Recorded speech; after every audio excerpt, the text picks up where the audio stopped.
नमस्कार दोस्तों, physical education Ira में आप सभी का स्वागत है। और यह बायोमैकेनिक्स की पार्ट 7 वीडियो लेकर आया हूं। बायोमैकेनिक्स के अंतर्गत जॉइंट्स जो हैं उसके बारे में मैं आज एक्सप्लेन करूंगा और बहुत अच्छे से बताऊंगा, ताकि आपको जॉइंट्स एक बार पढ़ लीजिए तो दोबारा पढ़ने की ज़रूरत न पड़े। तो इसलिए मैं जॉइंट का क्लासिफिकेशन और जॉइंट के उपनाम, कौन से किस प्रकार के जॉइंट हैं, उनके क्या क्या उपनाम हैं, क्योंकि एग्ज़ाम में अक्सर अब टेक्निकल पूछ रहा है, उपनाम पूछ दे रहा है। अगर आपको उपनाम पता होगा तो आप अच्छे से क्वेश्चन कर सकते हैं। तो आइए मैं उसका उपनाम और क्लासिफिकेशन बताएंगे कि किस प्रकार का जॉइंट कहाँ पाया जाता है और कैसा होता है। तो वीडियो को पूरा देखिएगा, स्किप मत करिएगा। आप जल्दी करके आप देखते हैं तो नहीं समझ में आएगा, इसलिए मेरी वीडियो एक इम्पॉर्टेंट मैसेज लेके जाती है कि आप लोग को अच्छे से समझ में आए, ताकि आप हमेशा इसको भूलें ना। तो आइए स्टार्ट करते हैं। Joint and there classification, joint पढ़ेंगे और उसका वर्गीकरण पढ़ेंगे। तो अब देखिए कि पहले बता दें कि जॉइंट जो होता है जोड़, और उसका एक और नाम होता है, उसको आर्टिकुलेशन बोलते हैं। तो जॉइंट को आर्टिकुलेशन भी जो बोलते हैं। तो आप लोग देख सकते हैं स्क्रीन पे कि जॉइंट मीन्स आर्टिकुलेशन। तो अब जॉइंट होता क्या है आपको समझना है। कहा है कि any point where two bone meet, कहा है कि जहाँ दो बोन एक दूसरे से मिलती है, यानी कि ये दो बोन जहाँ एक दूसरे से मिलती है तो उसको बोलते हैं जॉइंट। या वो बोन इमूवल हो, यानी कि वो जॉइंट इमूवल हो या मूवल हो, यानी चल हो या अचल, लेकिन वह एक दूसरे से मिल रहा हो, तो उसको बोलते हैं जॉइंट। तो इस प्रकार से मैं जॉइंट को एक्सप्लेन कर सकता हूँ। अब जॉइंट के अंतर्गत, यानी जो जॉइंट का अध्ययन करता है उसको क्या बोलते हैं, उसके फंक्शन, उसके डाई फंक्शन, यानी उसके कार्य और उसके अकार्य को जो अध्ययन करता है उसको बोलते हैं आर्थोलॉजी। तो science of joint structure, function and dysfunction, ऐसी साइंस जो जॉइंट का स्ट्रक्चर, मान लो किस प्रकार से बना है वह जॉइंट, उसके कार्य, फंक्शन और डाई फंक्शन अगर ये अध्ययन करता है तो उसको बोलते हैं आर्थोलॉजी। एक क्वेश्चन आता है कि आर्थोलॉजी किसका अध्ययन है, तो आप बोल सकते हैं जॉइंट का। जॉइंट के अध्ययन को क्या बोलते हैं, आर्थोलॉजी बोलते हैं। तो इस तरह से क्वेश्चन आते रहते हैं, तो आपको ये सब समझना है। और उसके बाद कॉन्शियोलॉजी है, थोड़ा सा कॉन्सेप्ट कॉन्शियोलॉजी का भी दे सकते हैं कि स्टडी ऑफ मस्कुलो स्केलेटन सिस्टम, यानी मस्कुलो स्केलेटन सिस्टम का मतलब होता है कि जो मसल्स स्केलेटन हमारे कंकाल तंत्र से अटैच होती हैं उनके मूवमेंट का अध्ययन कहते हैं मस्कुलो स्केलेटन सिस्टम। तो इस प्रकार से काइंसोलॉजी का अध्ययन करते हैं। अभी आपको व्यू दे रहे हैं, उसके बाद आपको स्टार्ट करते हैं किस प्रकार से कौन सा जॉइंट होता है। तो आइए जॉइंट नेम, उसके बाद जॉइंट क्लासिफिकेशन। अब देखा जाए तो जॉइंट के अकॉर्डिंग, उसके मैनर के अकॉर्डिंग जॉइंट को 4 भागों में बांटा गया है। लेकिन जब आपको एग्ज़ाम में पूछता है कि जॉइंट का क्लासिफिकेशन कितने प्रकार से होता है, कितने टाइप के जॉइंट होते हैं, कितने प्रकार के जॉइंट्स होते हैं, तो आपको सीधे बताना है 3 टाइप्स के। इसमें 4 लिखा है, लेकिन मैं बताऊंगा कि किस तरह से 3 टाइप्स के होते हैं। ये जो लास्ट के 3 हैं वही होते हैं 3 टाइप का जॉइंट होता है। जैसे फाइब्रस जॉइंट हो गया, इसको बोलते हैं इमूवल जॉइंट। कार्टिलेजियस जॉइंट जो हो गया, इसको बोलते हैं स्लाइटली मूवेबल जॉइंट, यानी अर्धचल संधि जिसे बोलते हैं हिंदी में। उसके बाद साइनोवियल जॉइंट, जिसको फ्रीली मूवेबल जॉइंट बोलते हैं, यानी कि पूर्ण संधि बोलते हैं। और ये बोनी जॉइंट है। बोनी जॉइंट के ही बारे में बताने जा रहा हूँ कि बोनी जॉइंट होता क्या है और बाद में किस प्रकार का जॉइंट में कन्वर्ट होता है। तो मेनली जो जॉइंट है वो 3 प्रकार के होते हैं। तो अगर क्वेश्चन आ जाए कि एग्ज़ाम में कि जॉइंट कितने प्रकार के होते हैं, तो 3 प्रकार के होते हैं मेनली। उसके बाद अगर बोनी ज्वाइंट का मैं आप लोग को बता रहा हूँ कि बोनी ज्वाइंट होता क्या है।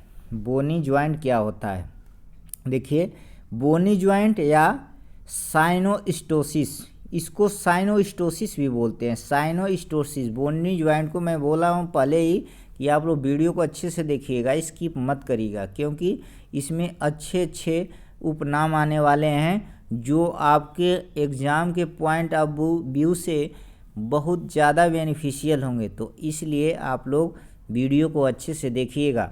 यानी कि बोनी ज्वाइंट को साइनोस्टोसिस ज्वाइंट भी कहते हैं। साइनोस्टोसिस ज्वाइंट वो कि अब क्या होता है, बोनी ज्वाइंट क्या होता है उसके बारे में बता रहे हैं। An immobile joint form when the gap between two bones ossified and the bones become in effect a single bone. यानी ये कहा है कि जहाँ दो बोन जुटती हैं उनके बीच में गैप ओसिफाइड कुछ कार्टिलेज पाए जाते हैं। जैसे जहाँ दो बोन जुटी होती हैं उसके बीच में कुछ ओसिफाइड पाए जाते हैं उनके गैप में, और यह आगे चल के एक सिंगल बोन में कन्वर्ट हो जाते हैं, एक सिंगल बोन में ये बदल जाते हैं, तो उसी को बोलते हैं बोनी ज्वाइंट। और आप लोग जैसे जैसे एज बढ़ती जाती है, बोन जहाँ जहाँ बोनी ज्वाइंट का स्ट्रक्चर होता है सिंगल बोन बनती चली जाती हैं। पढ़े होंगे आप लोग कि एक एडल्ट में 26 वर्टेब्रा कॉलम होते हैं, 26 वर्टेब्रल कॉलम होते हैं, लेकिन एक बच्चे में 33 वर्टेब्रल कॉलम होते हैं। क्योंकि जैसे जैसे व्यक्ति एडल्ट होता है उसमें जो वही बोनी ज्वाइंट होते हैं, जो गैप रहता है वही सिंगल बोन में बनना शुरू हो जाती है, तो उसी को बोनी ज्वाइंट बोलते हैं। आप लोग को अब समझ में आ गया होगा कि जो बच्चे होते हैं उनमें 33 वर्टेब्रा कॉलम होता है और एडल्ट में 26। तो 26 होता क्या है कि वही जो कार्टिलेज बीच बीच में गैप में जो लिखा है कि gap between to bone ossified, तो वही कन्वर्ट हो जाते हैं बोन में और सिंगल बोन का रूप धारण कर लेते हैं। आइए एग्जाम्पल के रूप में देख सकते हैं कि left and right mandible bones in infant. जो शिशु होता है, शिशु का ओसिफाइड बोन नहीं होती है पूरी तरह से, लेकिन जैसे शिशु होता है उसके राइट और लेफ्ट, दाएं और बाएं का जो मैंडिबल की बोन होती है वो होती है bony joint. Cranial suture in elderly, यानी कि जैसे क्रेनियल माने खोपड़ी, जो खोपड़ी स्कल होती है, क्रेनियल पार्ट होता है व्यक्ति का।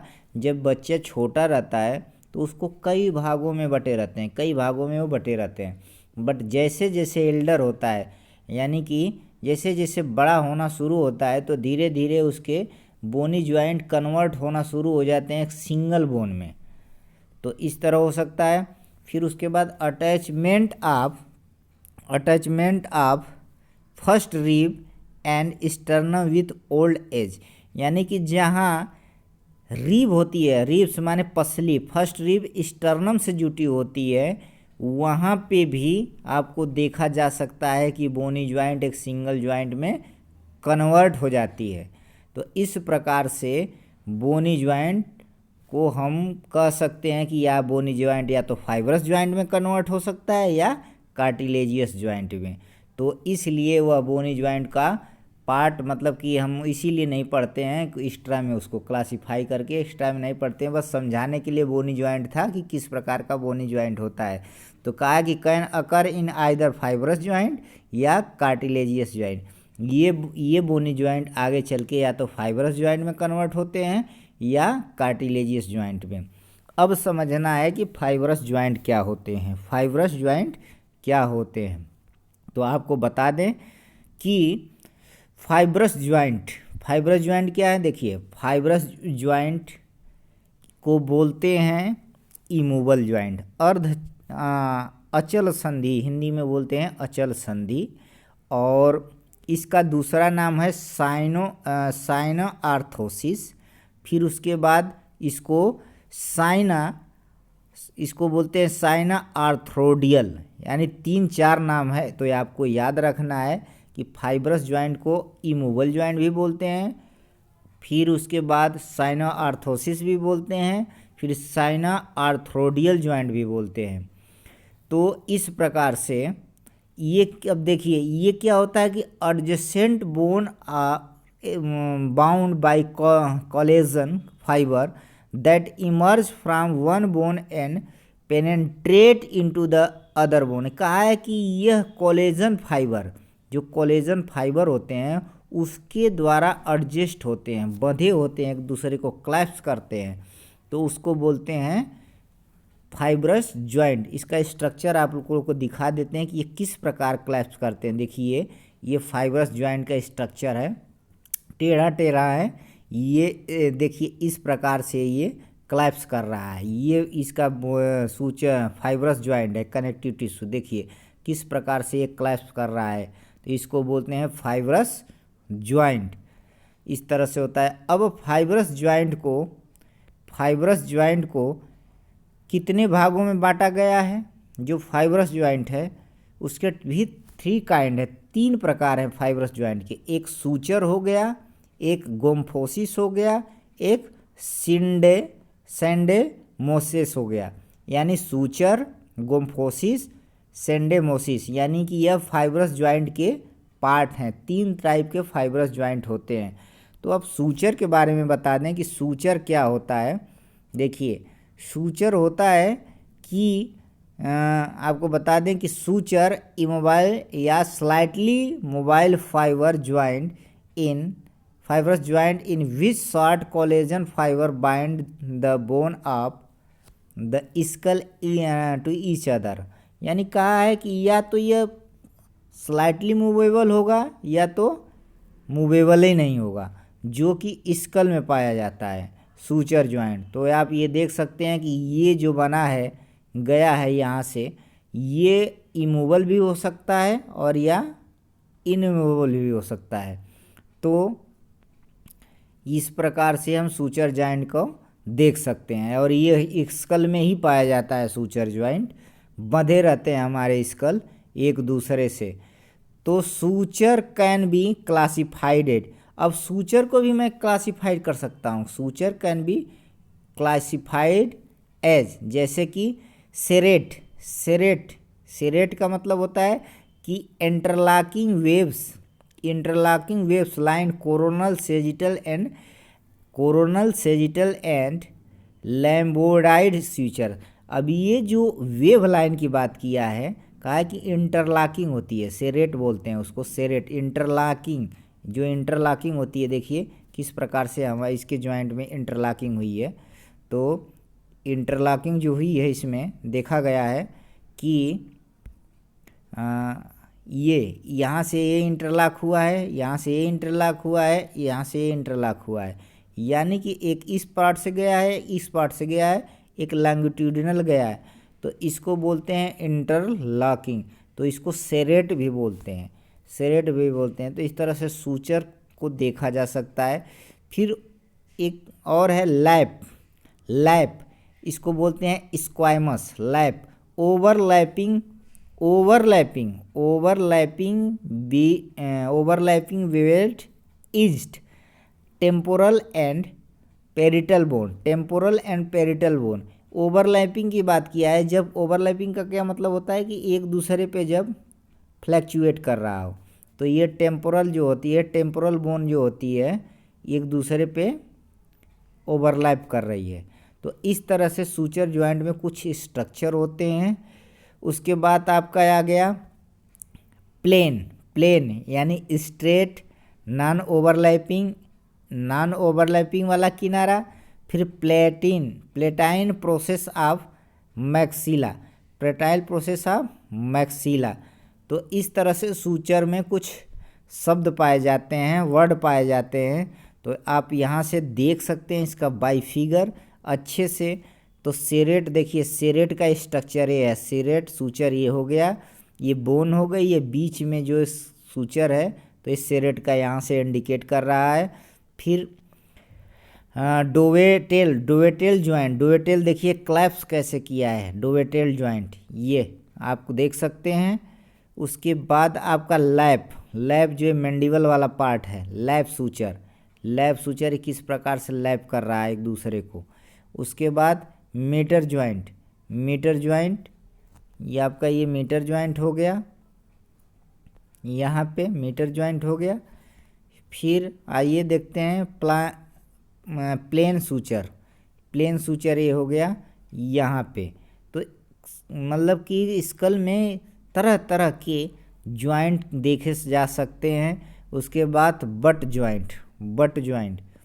ज्वाइंट भी शरीर में होता है। तो सूचर के साथ साथ जैसे ही आप सूचर को अध्ययन करते हैं उसी तरह अब आ गया गोम्फोसिस कहाँ होता है। अब गोम्फोसिस के बारे में मैं नेक्स्ट वीडियो में डालूँगा और बताऊँगा, क्योंकि ये वीडियो लंबी हो रही है तो इसलिए मैं गोम्फोसिस को नेक्स्ट वीडियो में कवर करूँगा। आप लोग वीडियो ज़रूर वो भी देखिएगा और मेरी प्रीवियस सारी वीडियो देखते रहिए ताकि आपको बहुत अच्छे नॉलेज मिलेंगे। बाकी दूसरा प्रिपरेशन करने की ज़रूरत नहीं होगी। तो thanks for watching my video.